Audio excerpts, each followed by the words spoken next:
Hello, hello, and welcome to Vlogmas Day 4.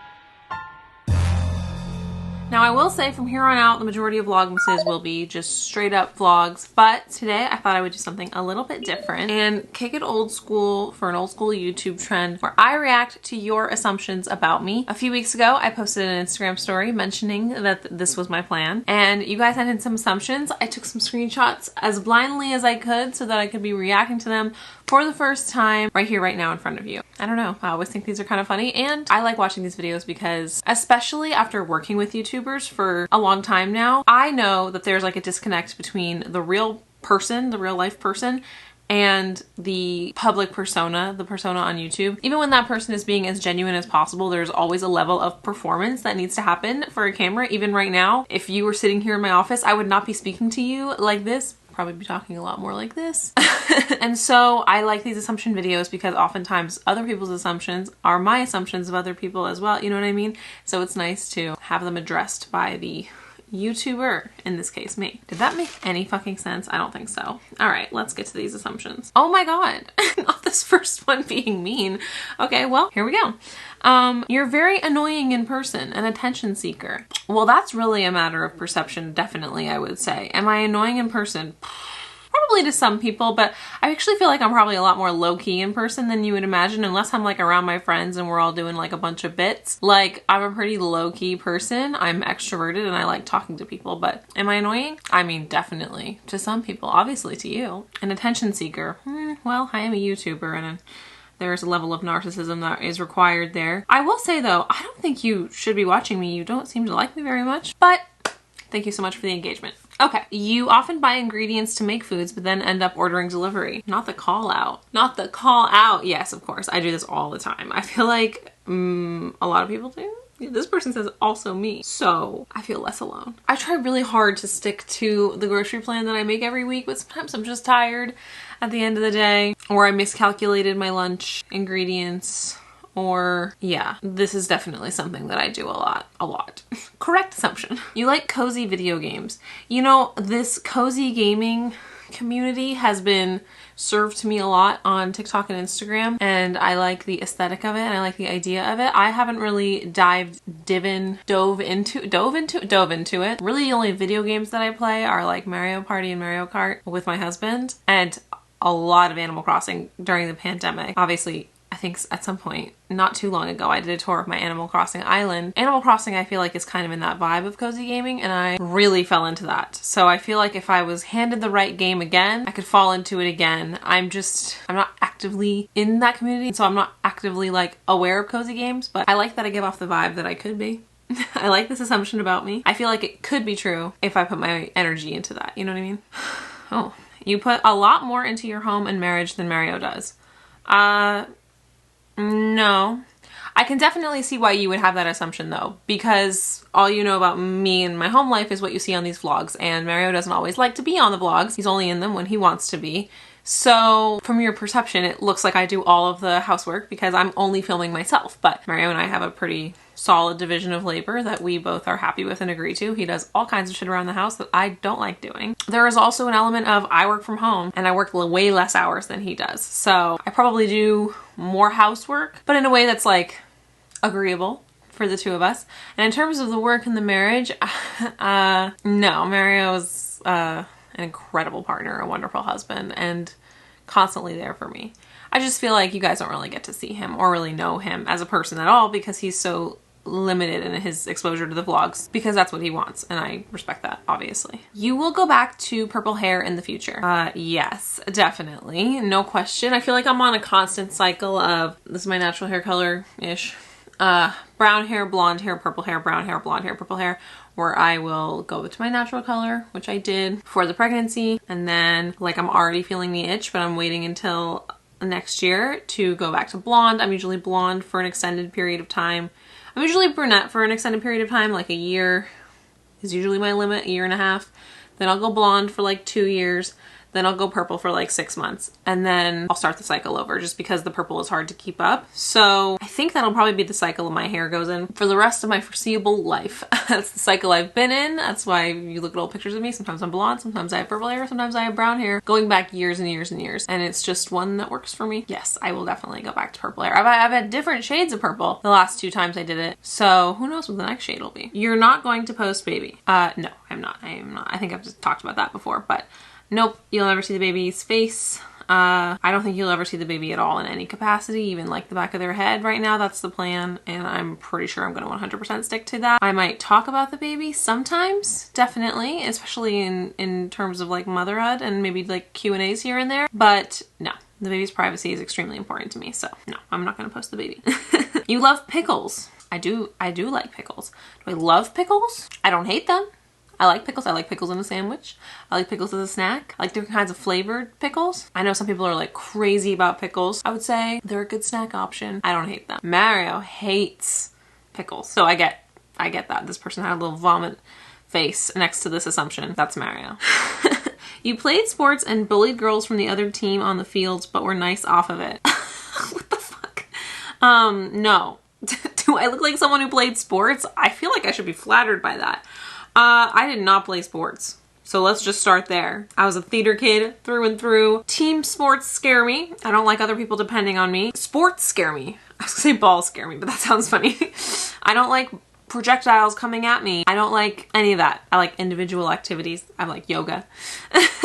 I like to dance when I was in theater. The assumption being that I bullied girls from the other team on the field. Oh my God. It's so hard to explain what I was like in high school, but I assure you, I was the bullied in almost every fucking way possible. Not that I really cared, but I was just like a huge dork, and I was, you know, one of those obnoxious, overachieving academic types, and I had a group of really dorky friends. We all were friends because we were all in the honors orchestra together. Yeah. Certainly no bullying coming from me. A lot of being bullied, but not in a way that was like traumatizing or beyond anything that was like petty high school bullshit. Oh my God, I feel like I come across like a bitch, which is fair. I can be a bitch. Because look at this next one. If you don't like someone, you make it very known. Is that true? Let me think about that, honestly. Really depends on why I don't like them, I suppose. If it's just like someone I find minorly annoying in a social situation, then no, of course not. I'm nice. I'm a nice person. But if it's someone who's like being antagonistic or mean, then yeah, I have no problem being the person that like yells at somebody, right, for not being a nice person. No problem whatsoever taking the fall and being the mean person in a situation where it's called for. That is definitely me in a friend group. If someone needs to have someone else be yelled at in their defense, I'm definitely there. I'm definitely that person for my friends. But like if I just find someone annoying, then I usually keep my mouth shut because apparently y'all find me annoying.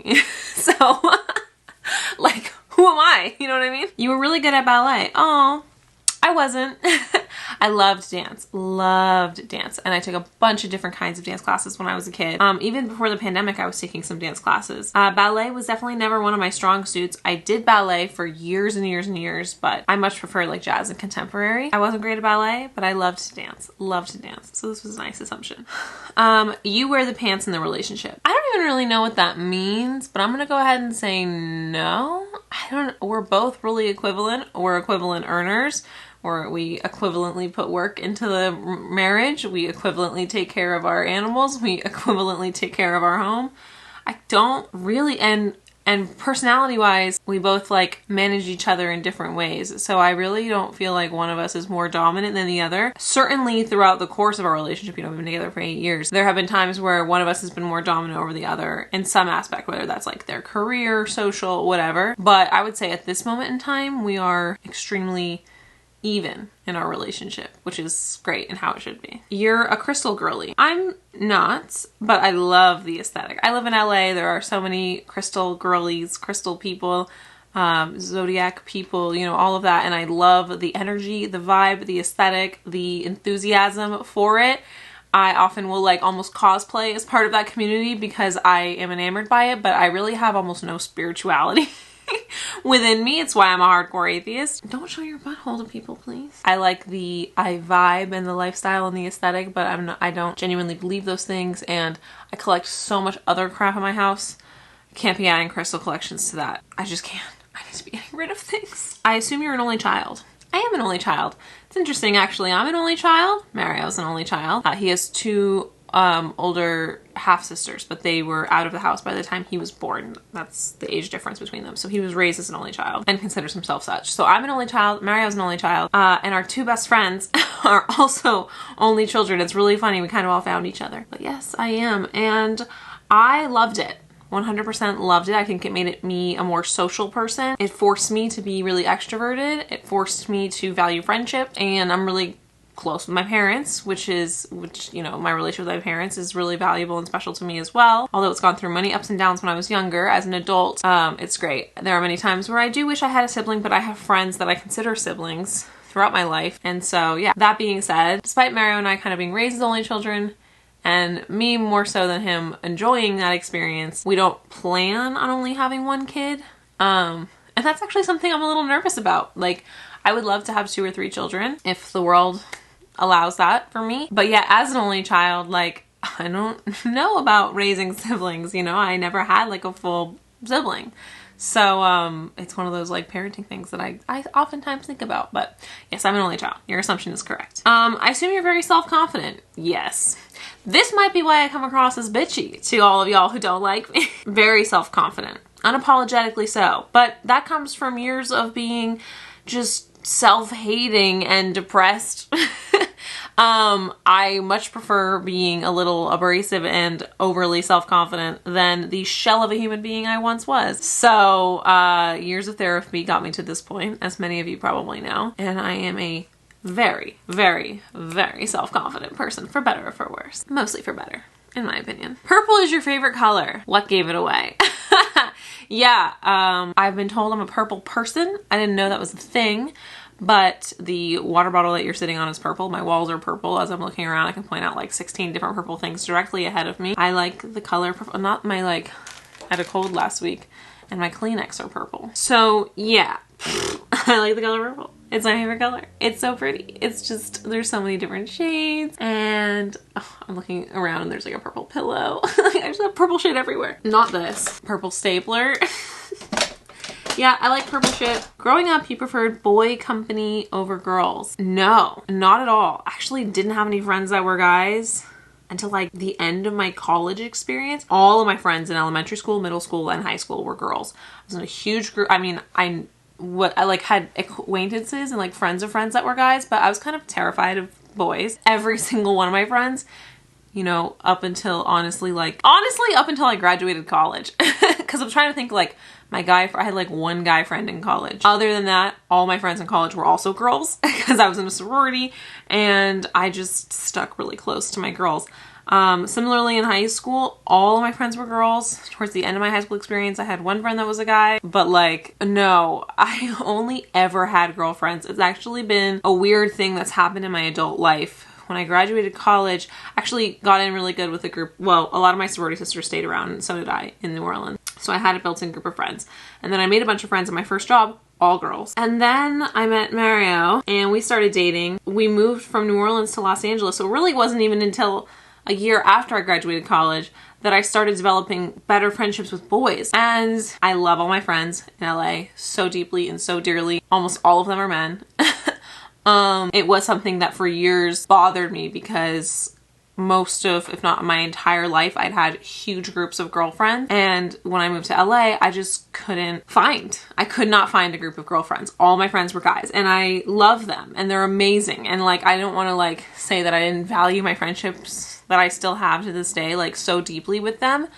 But it made me kind of sad because I was like just so used to having one social experience my whole life up until I was like 23 years old, and then suddenly all my friends are guys, and it's just different. It's different having all guy friends. It just is in a lot of ways. And so now this assumption is true. Well, not that necessarily that I prefer boys company over girls. I don't really think I care anymore.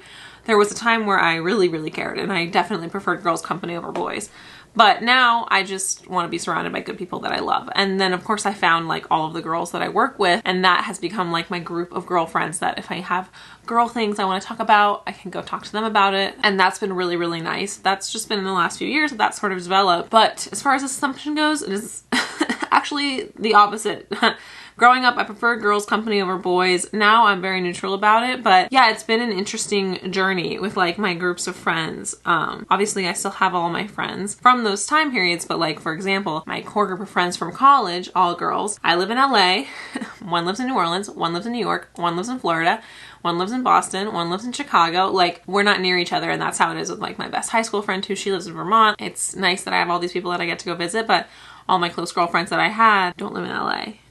So I have had a group of guy friends as an adult, and it's been really different. It's definitely been fun.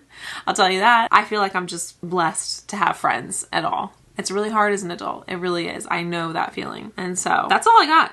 You guys, that's all you got. That's all you gave me. That's all I got. That was really interesting. I think that now, like, hopefully you guys have like a little bit of a better understanding. You guys had some preconceived assumptions about me, but that's why they call them assumptions. And I've hopefully clarified a couple of things for you, but also if you didn't care or didn't submit, you learned something along the way. Beethoven is pulling my shirt down with his paw. Buddy, what's the deal, my love? You're so cute. Anyway, that's gonna be it for today's Vlogmas. Honey, let me put makeup on today, so no licking her face, please. You guys don't even know. I love this cat. Listen, maybe if you have any other assumptions that have popped up while you were watching this video, I just hit myself in the face. Leave them in a comment down below and I'll comment back to you guys. But until then, I'll see you guys tomorrow. Let's see, what's tomorrow's vlog? Holiday shopping. Okay, I'll see you guys next time. Bye.